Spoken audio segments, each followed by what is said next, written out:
નમસ્કાર. ગેનીબેન ઠાકોરનો ભયંકર ખુલાસો.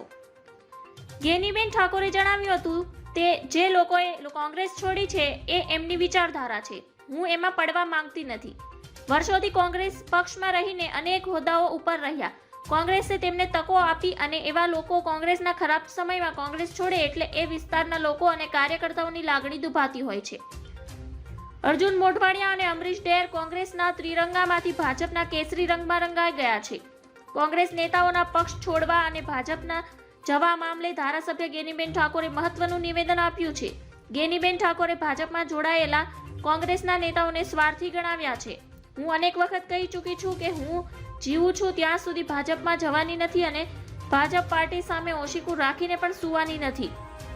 હું અત્યારે ધારાસભ્ય છું. જો પાર્ટી મને આદેશ આપશે તો હું લોકસભાની ચૂંટણી લડીશ. ભાજપ બાજુ હાલ પલ્લું ભારે છે એટલે સ્વાર્થી લોકો એ બાજુ જઈ રહ્યા છે. આ બાજુ પલ્લું ભારે થશે એટલે ફરી પાછા આ બાજુ આવશે.